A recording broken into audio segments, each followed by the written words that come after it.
بسم اللہ الرحمن الرحیم۔ رمضان المبارک کا مہینہ چل رہا ہے،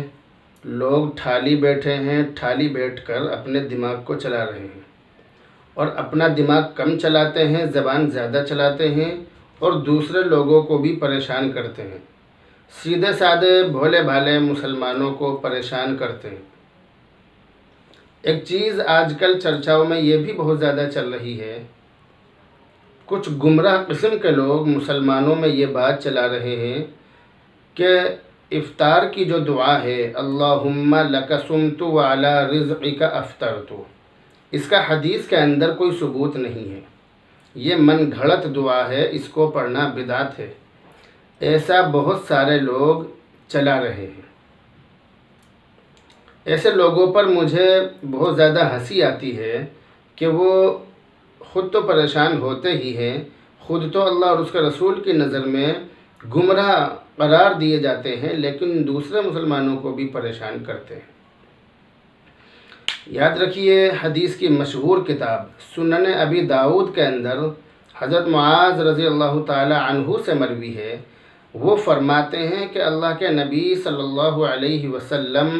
جب روزہ افطار کرنے لگتے تو یہ دعا پڑھتے تھے، اللہم لک صمت وعلی رزقک افطرت۔ ابو داؤد شریف حدیث کی کتاب جو ہے، اس کے اندر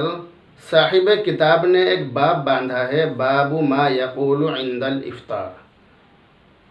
یعنی افطار کے وقت کیا کہنا ہے،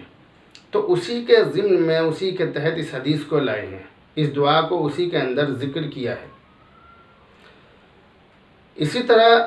یہ بات بھی یاد رکھنے کی ہے کہ یہ جو حدیث کی کتاب کے اندر جو یہ دعا ہے، اس کے خلاف کوئی حدیث کسی بھی کتاب کے اندر نہیں ہے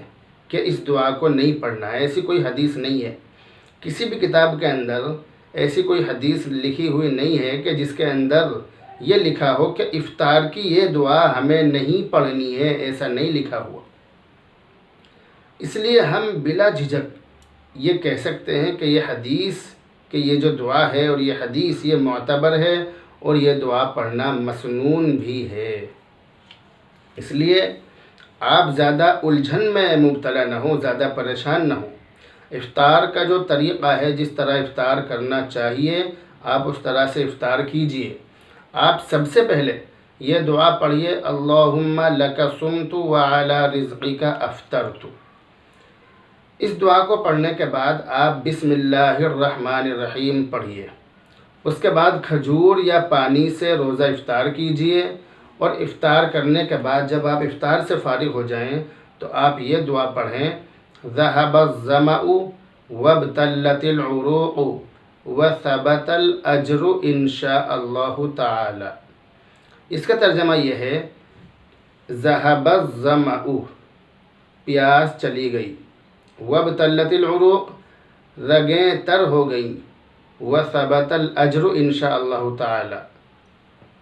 اجر و ثواب ثابت ہو گیا، متعین ہو گیا، انشاء اللہ اجر و ثواب متعین ہو گیا، یعنی روزہ رکھنے سے ہمیں جو ثواب ملنا چاہیے وہ ثواب ہمیں مل گیا، مل جائے گا، وہ ہمارے لیے متعین ہو گیا۔ اس لیے آپ زیادہ الجھن میں مبتلا نہ ہو۔ ایک بات یہ بھی ہے کہ یہ جو دعا میں نے آپ کو بتلائی، اللہم لک صمت وعلی رزقک افطرت، بہت سارے حضرات اس دعا کو اور زیادہ لمبا کر کے پڑھتے ہیں، اللہم انی لک صمت وبک آمنت وعلیک توکلت وعلی رزقک افطرت فتقبل منی، اتنی زیادہ لمبی کر کے پڑھتے ہیں۔ یاد رکھیے، کتابوں کے اندر لکھا ہے، ملا علی قاری نے بھی لکھا ہے مرقات المفاتیح کے اندر، اور صاحب مظاہر حق نے بھی لکھا ہے کہ یہ الفاظ برے نہیں ہیں، جائز ہیں، یہ الفاظ غلط نہیں ہیں، یہ الفاظ صحیح ہیں۔ اللہم انی لک صمت، اے اللہ بے شک میں نے تیرے لیے روزہ رکھا، وبک آمنت، اور میں تجھ پر ایمان لایا، وعلیک توکلت، اور میں نے تجھ پر بھروسہ کیا۔ تو یہ جو الفاظ ہیں یہ الفاظ برے نہیں ہیں، الفاظ ٹھیک ہیں، ان الفاظ کے ذریعے سے روزہ افطار کرنا جائز ہے، منع نہیں ہے۔ اس لیے آپ بالکل بھی الجھن میں مبتلا نہ ہوں، آپ جس طرح سے روزہ افطار کرتے ہیں اسی طرح کرتے رہیں اور اللہ سے قبولیت کی دعا بھی کرتے رہیں۔ اللہ رب العزت عمل کی توفیق عطا فرمائے۔ السلام علیکم ورحمۃ اللہ وبرکاتہ۔